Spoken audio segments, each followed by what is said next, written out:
Welcome back guys to और YouTube channel digital तैयारी। मेरा नाम है चेतन पारिक। आर.एस. अग्रवाल की हिंदी वाली बुक कर रहे थे अपन, उसमें प्रॉफिट एंड लॉस चैप्टर चल रहा है। पार्ट ए अपन ने अब तक पूरा कर लिया है, एक एक सवाल किया है, आपसे भी प्रैक्टिस करवाई है। अब पार्ट नंबर बी शुरू करने वाले हैं। प्रॉफिट एंड लॉस चैप्टर में जो पार्ट बी है इस बुक का, वो हम शुरू करने वाले हैं। तो देखते हैं पार्ट बी में पहला सवाल क्या है। देखो, पहला सवाल है, सारे के सारे सवाल इस बार सब्जेक्टिव है पार्ट बी के अंदर, तो ट्राई करना है आपको हर एक सवाल, फिर यहाँ पे सॉल्यूशन को समझना है। तो क्या कह रहा है, देखो सवाल ये कह रहा है कि एक घड़ी को 1140 रुपए में बेचने से 5% की हानि होती है, तो इस घड़ी को कितने रुपए में बेचा जाए कि 5% का लाभ हो। अब ऐसे खूब सारे सवाल हमने पार्ट ए में किया है, अगर आपने वो देखे हैं तो अब तक आपने ये देख के सवाल कर भी लिया होगा। कैसे करते थे कि भाई 1140 है, ये किसके बराबर है, 95 यूनिट्स के बराबर है, क्योंकि 5% की हानि दे रहे हो, इसका मतलब 100 रुपए की चीज आप 95 रुपए में बेच रहे हो। उसके बाद में आपको 5% का प्रॉफिट चाहिए, इसका मतलब 100 की चीज आप 105 रुपए में बेच रहे हो, तो 105 से मैंने कर दिया गुणा। अब इसको करना है सॉल्व करते हमारा आंसर आ जाएगा। 19 से काट दिया 5 बार में, 19 से काट दिया 6 बार में, 6 जीरो हो गया। 5 से काट दिया ये 12 बार में, 12 इंटू 105 करना है तो कितना हो गया, 1200 और 60, 1260 हो जाएगा गुणा करते ही। इन दोनों का गुणा कर दिया, 12 इंटू 100 1200, और फिर 12 पंजे 60 अलग से जोड़ दिया 1260। ठीक है, तो ये है हमारा करेक्ट आंसर। आई होप आपने भी सॉल्व कर लिया है, आपका आंसर भी यही आया है। अब आगे बढ़ते हैं, अगला सवाल देखते हैं क्या है। अगला सवाल है, ये भी सब्जेक्टिव है। पार्ट बी में सारे सवाल सब्जेक्टिव ही मिलेंगे बिना ऑप्शन के। तो क्या है, देखो ये सवाल है, सचिन ने 18,000 रुपए में 2 पुराने स्कूटर खरीदे। एक को उसने 25% के लाभ पर बेचा तथा दूसरे को उसने 20% की हानि पर बेचा। उसे कुल मिलाकर ना तो लाभ हुआ ना ही हानि हुई, तो स्कूटर के अलग अलग क्रय मूल्य क्या है, ये आपको ज्ञात करना है। इस टाइप का एक भी सवाल शायद पार्ट 1 में आया ही नहीं है। पार्ट ए जो हमने किया था ना, उसमें इस टाइप का एक भी सवाल नहीं आया है, तो पार्ट बी में आया है और नया है थोड़ा। बहुत ही सिंपल सवाल है, ध्यान से समझना। क्या है कि 2 स्कूटर खरीदे थे, एक स्कूटर और ये दूसरा स्कूटर। एक को उसने खरीदा 25% के प्रॉफिट पर, दूसरे स्कूटर को उसने खरीदा 20% के लॉस पर। सही है, ऑल ओवर उसको नो प्रॉफिट नो लॉस है, मतलब 20 में 0 लिख दूं, नो प्रॉफिट नो लॉस के लिए। प्रॉफिट और लॉस हमेशा किस पर मिलता है, सीपी पर मिलता है। प्रॉफिट और लॉस हमेशा किस पर मिलता है, सीपी पर मिलता है। इसका मतलब नीचे जो भी रेशियो आपको मिलेगा वो किसका रेशियो होगा, सीपी का। एलिगेशन में जो भी चीज आप ऊपर लिखते हो, वो चीज आप जिसके ऊपर निकालते हो वो यहां पे आती है। मान लो अगर मैं यहाँ पे डिस्काउंट परसेंटेज लिखता तो नीचे एमपी का रेशियो मिलता। क्यों, क्योंकि डिस्काउंट परसेंटेज आप हमेशा एमपी के ऊपर निकालते हो। मान लो अगर यहाँ पे आप स्पीड लिखते, तो यहाँ पे टाइम का रेशियो मिलता, क्योंकि स्पीड हमेशा टाइम के ऊपर निकालते हैं। तो इस प्रकार से आपको थोड़ा पता रहना चाहिए। इस टाइप के सवाल पार्ट ए में हमने किए, तो वो हो सकता है थोड़े अलग टाइप के हो, या ऐसा किया भी हो सकता है, एग्जैक्ट मुझे भी याद नहीं है। तो करते हैं इसको। क्या करना है, देखो एलिगेशन को सॉल्व करना है। 25 में से 0 घटा लू, 25 आ जाएगा। उसमें से 0 में से -20 घटाऊंगा तो माइनस माइनस प्लस हो जाएगा, कितना मिलेगा, 20 मिलेगा। 20 और 25 ये रेशियो है। रेशियो को छोटा कर लेते हैं, 4 बार में छोटा कर लिया, 5 बार में। सीपी का रेशियो आ गया मेरे पास दोनों स्कूटर की, कितनी है, 4 और 5 है। सवाल कह रहा है कि कुल मिलाकर सीपी 18,000 है, तो ये जो 9 है, 9 की वैल्यू कितनी है, 18,000 है, तो ये कितना आ जाएगा, देखो 2,000 आ जाएगा। इसको 2,000 से गुणा कर लो, ये 8,000 हो गया। इसको 2,000 से कर लो, ये 10,000 हो गया। आपको ये बोला है कि दोनों स्कूटर की अलग अलग सीपी कितनी है, तो एक की है 8,000 और एक की है 10,000। ठीक है, आई होप अच्छी तरीके समझ में आ चुका है। तो अगर ये पार्ट ए में नहीं भी किया हो तो अब आई होप आपको क्लियर हो चुका है, और अगर कर ही लिया था तो अच्छा है, एक बार और प्रैक्टिस होगी। अब देखते हैं हमारा अगला सवाल क्या है। ये सवाल, तो ये सवाल कह रहा है, कोई व्यक्ति एक मेज को 25% लाभ पर तथा एक कुर्सी को 16 से 2/3% की हानि पर बेचे, तो उसे कुल मिलाकर 50% का लाभ होता है। आगे कह रहा है, यदि वह मेज को 16 से 2/3% की हानि और कुर्सी को 25% के लाभ पर बेचे, तो उसे ना तो लाभ होती है ना ही हानि होती है। तो आपको मेज का और कुर्सी का क्रय मूल्य कितना है ये ज्ञात करना है। बहुत ही अच्छा सवाल है, अच्छे लेवल का सवाल है। इतने सारे सवाल किए, सबसे अच्छा सवाल तो मुझे यही लगा है। तो क्या करना है, सबसे पहले तो 2 बातें हो रही है। देखो, एक तरफ तो मेज की बात हो रही है और एक तरफ चेयर की बात हो रही है। ठीक है, अगर मेज को 25% के प्रॉफिट पर बेचता है और चेयर को 16.2/3% के लॉस पर बेचता है, लॉस है इस वजह से माइनस लगा रहा हूं, तो उसको कुल मिलाकर 50 रुपए का लाभ होता है। ये कुल मिलाकर किसके बराबर है? 50 के बराबर है। सही है। उसके बाद में आगे सवाल कह रहा है कि अगर वो मेज को 16.2/3% की हानि पर बेचे, यानी 16.2/3% की हानि पर बेचे, और कुर्सी को 25% के लाभ पर बेचे, कुर्सी को 25% के लाभ पर बेचे, मतलब यहां पे लिख दूं मैं 25% कुर्सी, ठीक है, तो इस बार उसको ना ही लाभ होगा ना ही हानि होगी, ना लाभ हो रहा है ना हानि हो रही है, तो यहां पे मैं लिख दूं 0। सही है क्या? यहां पे मैंने लिख दिया 0। सही है। अब इन दोनों इक्वेशंस को सॉल्व करना है और टी और सी की वैल्यू निकालनी है। टी और सी की वैल्यू आ गई, वही हमारा क्या हो जाएगा? आंसर हो जाएगा। ठीक है, यही तो फाइंड करना है। सीपी तो ज्ञात करनी है टेबल और चेयर की, तो इसको सॉल्व करते हैं। देखो कैसे सॉल्व करेंगे। सबसे पहले तो मैं क्या कर रहा हूं कि इन दोनों का डिफरेंस ले लेता हूं, दोनों का डिफरेंस ले लेता हूं। देखो 25% इंटू टी लिखा हुआ है, फिर लिखा हुआ है 16%, 16/3% इंटू टी लगा हुआ है। अगर मैं दोनों का डिफरेंस लिखूं तो ये कितना आएगा मेरे पास? ये आएगा 8 सही 1/3% और फिर टी। उसके बाद में फिर से इसमें से जब मैं ये घटाऊंगा तो फिर से मुझे क्या मिल जाएगा? यहां पे मुझे फिर से मिल जाएगा 8 से 1/3%, लेकिन इस बार वो क्या मिलेगा? सी। सही है। और यहां पे तो 50 का 50। ठीक है, मैंने क्या कर लिया? इनको सॉल्व करके लिखा और कुछ नहीं किया है। अब 8 सही 1/3% जो है ना, वो 1/12 के बराबर होता है। आप इसको सॉल्व करके भी देख सकते हो। 8 इंटू 3 24 और ये कितना हो गया? 25। 25/300 कितना होता है? 1/12 होता है। तो इसको आप 1/12 लिख सकते हो, इसको भी आप 1/12 लिख सकते हो। 1/12 कॉमन आके जब मैं उस तरफ भेज दूंगा तो यहां से आप देखोगे कि टी प्लस सी जो है 12 उस तरफ चला गया, तो 12 इंटू 50 कितना हो गया? 12 इंटू 50 1 0 और 12 इंटू 5 कितना? 600। यानी टेबल और चेयर इनकी कुल सीपी मुझे मिल गई 600 रुपए। टेबल और चेयर की कुल सीपी मिल गई 600 रुपए है। आपको पूछा क्या है सवाल में? टेबल और चेयर के क्रय मूल्य ज्ञात कीजिए। दोनों के इंडिविजुअली क्रय मूल्य क्या है ये ज्ञात करना है। चलो योग तो अपन को मिल गया, योग तो मिल ही गया। अब यहां तक आने के बाद क्या कर लो? या तो ऑप्शन देख लो किसमें योग 600 मिल रहा है, उसको टिक लगा दो, और अगर अलग अलग निकालना है तो अलग अलग निकाल देते हैं, कोई प्रॉब्लम नहीं है। यहाँ पे देखो क्या करते हैं, 25% टी लिखा हुआ है, 25% टी को मैं लिख दू T/4। 25% टी का मतलब कितना होता है? T/4 माइनस 16.2/3% है। 16.2/3% किसके बराबर होता है? 1/6 के बराबर होता है। देखो 16 इंटू 3 48 और 2 कितना हो गया? 50/300 कितना हो गया? 1/6 हो गया। यानी मैं इसको क्या लिख दूं? C/6 लिख दूं, और ये बराबर किसके है? 50 के है। टी और सी के टर्म्स में एक इक्वेशन ये है, एक ये है, दोनों को सॉल्व करना है। अगर मैं दोनों में एलसीएम ले लूं 12, ठीक है, 12 एलसीएम ले लूं तो यहाँ पे कितना आएगा? 3T, यहाँ पे कितना आएगा? 2C। 12 अगर उस तरफ भेज दूं तो यहाँ पे कितना आ जाएगा? 600 आ जाएगा। सही है। इस इक्वेशन को अगर मैं 3 से गुणा करूं तो कितना आएगा? 3T। ठीक है, यहाँ पे कितना आएगा? प्लस का 3C, और 3 से गुणा कराया, यहाँ पे कितना आएगा? 1800। अगर मैं घटा लूं तो माइनस माइनस माइनस करूंगा, ये तो कट गया। माइनस का 3C माइनस का 2C, माइनस का 3C माइनस का 2C कितना हो गया? माइनस का 5C, और माइनस का 1800 और प्लस का 600 कितना हो गया? माइनस का 1200। माइनस से माइनस काट लो तो यहां से सी का मान कितना मिला? देखो 1200/5, और 1200/5 किसके बराबर हो गया? 240 के बराबर हो गया। किसके बराबर हो गया? देखो 240 के बराबर हो गया। तो अगर चेयर की सीपी 240 है तो 600 में से 240 घटा लो, कितना मिलेगा? 360 रुपया। ये 360 क्या होगा? टेबल का क्रय मूल्य हो जाएगा। आपको यही पूछा था, टेबल और चेयर दोनों का क्रय मूल्य ज्ञात करो, तो ये रहा आपके सामने।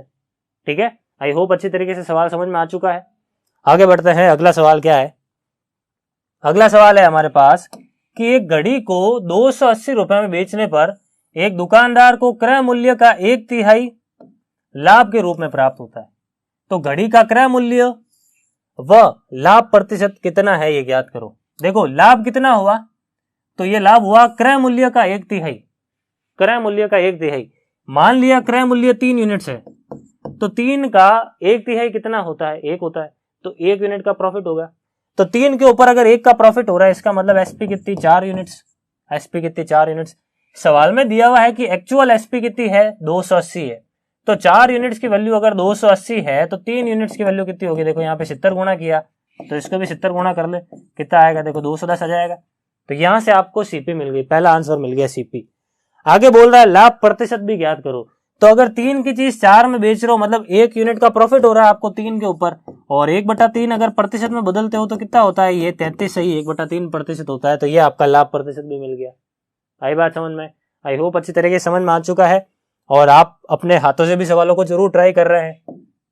आगे बढ़ते हैं, अगले सवाल को देख लेते हैं क्या है हमारे पास। अगला सवाल है कि एक व्यक्ति ने एक मेज तथा एक कुर्सी कुल 2000 रुपए में खरीदी। उसने मेज को 20% के लाभ पर और कुर्सी को 30% के लाभ पर बेचा। इस प्रकार उसको 23% का लाभ हुआ।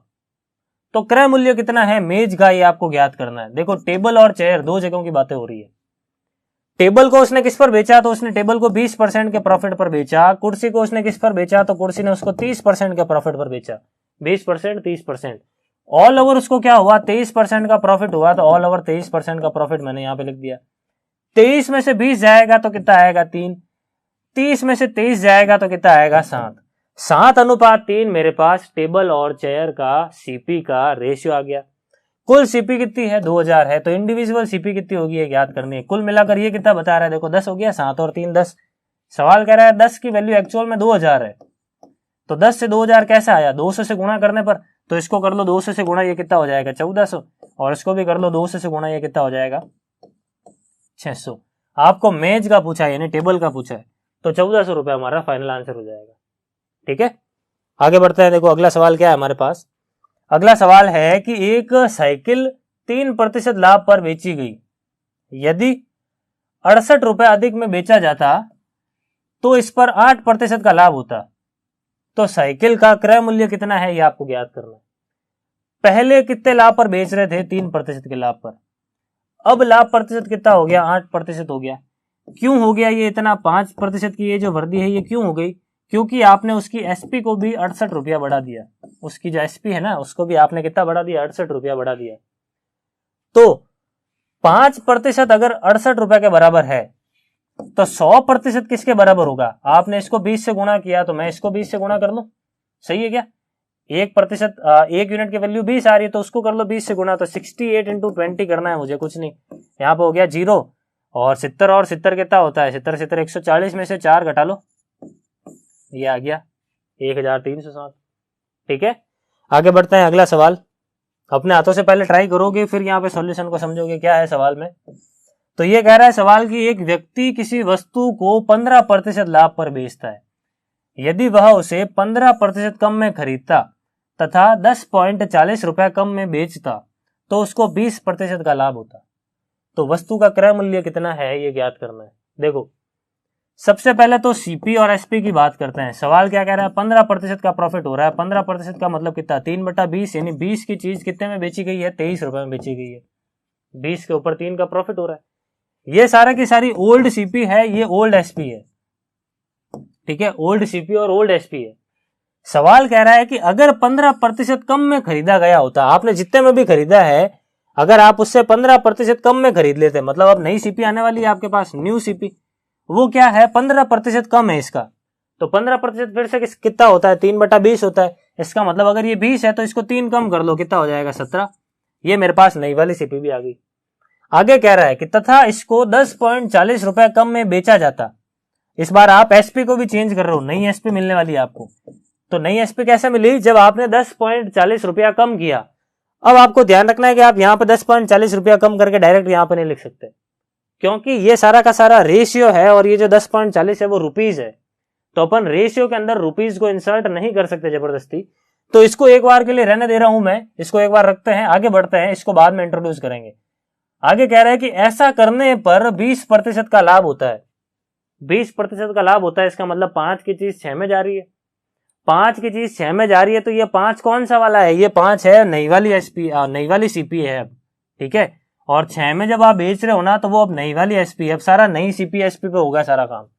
आई बात समझ में? तो ये है हमारे पास रेशियो। इन दोनों रेशियोज को पहले कर देते हैं मर्ज। तो 17 और 5 का एलसीएम कितना होता है? 85 होता है। तो 17 से 85 कैसे आया? 5 गुणा करने पर, तो इसको कर लो 5 से गुणा, ये कितना हो गया? 100।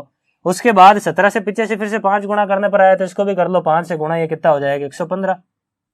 उसके बाद में 5 से 85 कैसे आया, 17 से गुना करने पर, तो 5 वाले लाइन में ये जो 6 आ रहा है इसको भी कर लो 17 से गुना, कितना हो जाएगा 102। ठीक है, यहां तक आई होप पुरानी सीपी, नई सीपी और एसपी, पुरानी और नई दोनों, सबका रेशियो आपको सही समझ में आ चुका है। अब यहां पे अगर देखा जाए तो ये जो डिफरेंस है वो कितना है, देखो यहां पे जो डिफरेंस है वो कितना है, 13 रुपए का डिफरेंस है। कितना डिफरेंस है, 13। लेकिन सवाल कह रहा है कि ये डिफरेंस एक्चुअल में 10.40 का है। तो ये यही तो कह रहा है कि अगर आप 10.40 रुपए कम में बेचते तो ये जो 10.40 है वो नई पुरानी वाली एसपी और नई वाली एसपी का डिफरेंस ही तो है। इसका मतलब 13 नहीं है, एक्चुअल में कितना है 10.40 है। तो फिर एक यूनिट की वैल्यू कितनी होगी, 10.40 बटा 13 कर दूं, ये आ गई मेरे पास एक यूनिट की वैल्यू। आपको चाहिए वस्तु का क्रय मूल्य ज्ञात करो, यानी इस 100 यूनिट की वैल्यू चाहिए, तो मैं क्या कर लूंगा, इसको कर लूंगा 100 से गुणा। यहां से मुझे 100 यूनिट्स की वैल्यू मिल जाएगी। सॉल्व करने पर जो चीज मिलेगी वो हमारा आंसर भी हो जाएगा। यहां से पॉइंट हटा रहा हूं, ये 2 जीरो कट जाएंगे। ठीक है, अब इसके अंदर भाग लगाना है तो 8 बार में पूरा पूरा जा रहा है, फिर पीछे बच रहा है 0, तो 80 रुपया हमारा क्या हो गया, आंसर हो गया। तो वस्तु का जो क्रय मूल्य है वो कितना होगा, तो वो होगा 80 रुपए।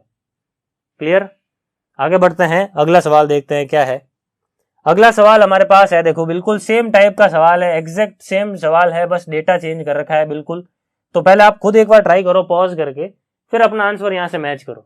ठीक है, एक पुस्तक विक्रेता किसी पुस्तक को 6% लाभ पर बेचता है। यदि वह इसे 4% कम में खरीदता और 23 रुपया अधिक में बेचता तो उसको 20% का लाभ होता। तो पुस्तक का क्रय मूल्य कितना है ये ज्ञात करना है। देखो सीपी और एसपी ये है ओल्ड वाली, ठीक है, 6% का प्रॉफिट हो रहा है, 6% को मैं 3/50 लिख लूं, तो अगर 50 के ऊपर 3 का प्रॉफिट हो रहा है इसका मतलब 53 रुपए में बेचा गया है। ये पुरानी वाली एसपी सीपी का रेशियो आ गया। सवाल कह रहा है कि अगर 4% कम में खरीदा जाता, 4% कम मतलब 1/25 होता है, 4% का मतलब 1/25, तो अगर 25 की जगह 24 में खरीदा जाता, ये आ गई मेरे पास नई सीपी। इन रेशियो को पहले सॉल्व करना पड़ेगा। पहले तो क्या था, जस्ट पिछला जो सवाल था ना उसमें तो यहां पे 20 था, यहां पे भी 20 हो गया, मतलब यहां पे 20 था और जो आप निकाल रहे थे वो भी 20 ही था, तो मैंने एक लाइन में कर दिया। इस बार ये चीज अलग है तो 2 अलग अलग लाइन में कर रहे हैं, कोई फर्क नहीं पड़ने वाला। तो 50-25 का रेशियो एलसीएम कितना 50 होता है, 50 से 50 लेगा 53 से 53 लिख लो। 25 से 50 डबल करने पर आया तो इस लाइन में जो भी है डबल कर लो, 24 का डबल कर लो 48, ये आ गया रेशियो। तो सीपी को तो चेंज कर दिया, अब कह रहा है कि एसपी को भी अगर आप 23 रुपया बढ़ा देते हो, अब 23 रुपया डायरेक्ट अपन यहां पे नहीं बढ़ा सकते क्योंकि ये जो 23 है वो रुपीज है, लेकिन ये सारा का सारा क्या है, रेशियो है। तो अपन 23 रुपया डायरेक्टली यहां पर नहीं लिख सकते, लेकिन ये 20% तो लिख ही सकते हैं। 20% कितना होता है, 1/5 होता है, मतलब 5 की चीज आप कितने में बेच रहे हो, आप 5 की चीज 6 में बेच रहे हो। सही है, इन दोनों रेशियोज को करना है मुझे मर्ज, तो पहले इसको करते हैं मर्ज, फिर आगे देखेंगे क्या करना है। तो दोनों का जो एलसीएम है वो कितना आएगा मेरे पास, तो दोनों का एलसीएम इसको तो ऐसे लिख दूं कि 48 × 5 लिख देता हूं एक बार के लिए। 5 से गुणा किया तो 5 से गुणा कर देते हैं, ये 250 हो गया, 5 से गुणा कर लो, ये कितना हो जाएगा 15 और ये 265 हो जाएगा। इसको आपने 48 से गुणा किया तो इसको भी 48 से गुणा कर दो, ये हो गया 48 × 6। ठीक है, यहां तक। अब ये है मेरे पास पुरानी एसपी, ये है नई एसपी, इसको मल्टीप्लाई कर लेते हैं एक बार। तो 50 × 6 अगर मैं करता हूं, 50 × 6 तो मुझे मिल रहा है 300, और 300 में से 12 घटा लेता हूं तो कितना मिल जाएगा 288। देख लो, गुणा करके भी देख सकते हो, चेक कर लो। ठीक है, तो पहले एसपी इतनी थी, अब एसपी इतनी है। डिफरेंस कितना यहां पे, तो डिफरेंस देखो 3 और यहां पे कितना 2, 23 रुपए का डिफरेंस है। और according to the question difference कितना है, डिफरेंस 23 का ही है, मतलब 23 यूनिट की वैल्यू 23 के बराबर ही दे रहा है सवाल। 23 यूनिट की जो वैल्यू है वो किसके बराबर दे रहा है, सवाल 23 के बराबर ही दे रहा है। तो यहां से आपने क्या किया, 1 से गुणा किया। तो जो चीज आपको पूछी उसको 1 से गुणा कर लो। सवाल में आपको पूछा है सीपी कितनी है, तो इसको 1 से गुणा कर लो, कितना आ जाएगा 250 आ जाएगा। यही हमारा आंसर है। आई बात समझ में। तो सेम टाइप के 2 सवाल हमने कर लिए हैं और ऐसे खूब सारे सवाल हमने पार्ट ए में भी किए थे, तो अब आई होप ये सवाल आप आसानी से कर लोगे एग्जाम में अगर आ जाए। अब अगला सवाल क्या कह रहा है, देखो तो अगला सवाल कह रहा है कि यदि कोई वस्तु 4% की हानि की अपेक्षा 4% के लाभ पर बेची जाए तो 106 रुपए अधिक मिलते हैं, तो वस्तु का क्रय मूल्य ज्ञात करो। 4% की हानि 4% का लाभ बन गई, यानी 8% बढ़ गया। 8% क्यों बढ़ गया? 106 रुपया बढ़ाने पर। सही है क्या? यानी मैं कह सकता हूं क्या 8% 106 के बराबर है, तो 100% किसके बराबर होगा? तो 106 के अंदर 8 का भाग लगा दूं और 100 से गुणा कर दूं। ठीक है, इसको सॉल्व करते ही हमारा क्या आ जाएगा? आंसर आ जाएगा। तो इसको सॉल्व करते हैं। सबसे पहले तो 4 से काट लो 2 बार में, 4 से काट लो 25 बार में, 2 से काट लो 5 और 3 बार में। 25 इंटू 3 75, यहाँ पे आ गया 7। 25 इंटू 5 कितना हो गया? 125। 125 और 7 कितना हो गया? 132। यानी 1325 रुपए हमारा करेक्ट आंसर होगा। क्लियर? तो आई होप गाइस सारे के सारे सवाल आपको अच्छी तरीके से समझ में आ चुके हैं। आगे आने वाले सवाल जो कि पार्ट नंबर बी के हैं, वो अब हम अगले आने वाले वीडियोज के अंदर करेंगे। Thank you. Please like, share, subscribe digital तैयारी।